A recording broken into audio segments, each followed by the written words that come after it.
Today we're going to talk very briefly how to check a Gfci. So basically, most Gfci or some Gfci with comes, they would have a light indicator somewhere around the phase of the Gfci. The light usually will be green, but not all Gfci, as you can see, come with that option. So you will have the test button right there, which is this one, and the reset button.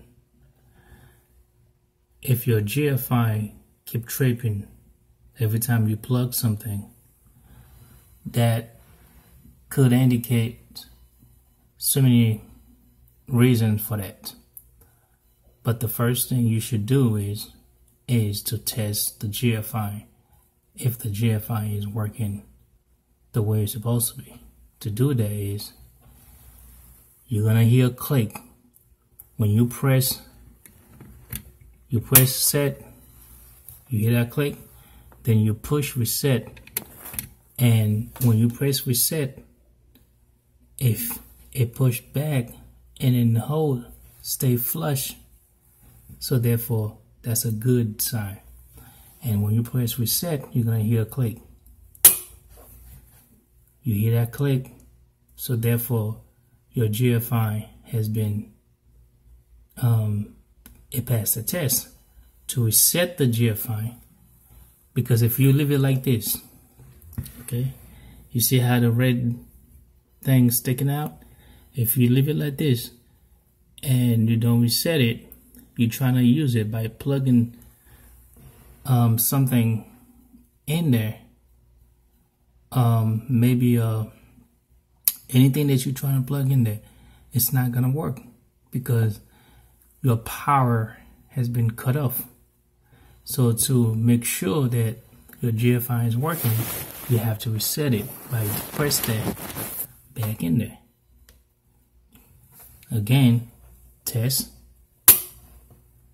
You gotta hear that click to reset. Now, real quick, what's the meaning of a Gfci? Why should homes, especially area like kitchen area and bathroom area, and any area where you have water as far as sink, why should you have a Gfci? What's the purpose of it? What's the difference between a Gfci and a regular outlet? Let's take these two outlets for example. These are regular outlets, okay? There's basically two outlets, and then which a double cover. So what's the difference between this outlet and with this outlet? Okay, with this outlet, it prevents anything from catching on fire. For instance, if you plug in a toaster, let's just take a toaster for an example, and there's a shortage in the wire of the toaster, and somehow the toaster sparked. By doing that, the Gfci was designed to trip. When that happened, this thing gonna trip, and when it trip, it will just automatically cut off the power. And usually the breaker for the Gfci in the panel would actually trip. It will cut off the power specifically with that line. If that breaker, it gives power to more than one location, any location that breaker distribute power to, power will be cut off because of preventing a fire. So this is one of the main thing about Gfci.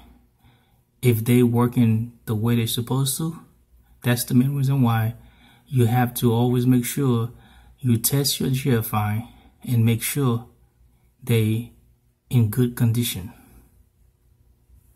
Now let's take a look at the regular outlets. Now these regular outlets, unfortunately, there's no prevention. There's no way they can prevent anything from catching on fire. Again, we're gonna use a toaster as an example. You plug a toaster in one of these, and somehow there's a shortage with the toaster wire. Unfortunately, the wire will spark, and if a fire starts, nothing will stop it. The toaster, the wire would actually catch on fire because these outlets, they were not designed to prevent anything as far as to stop a fire. They were just regular outlets.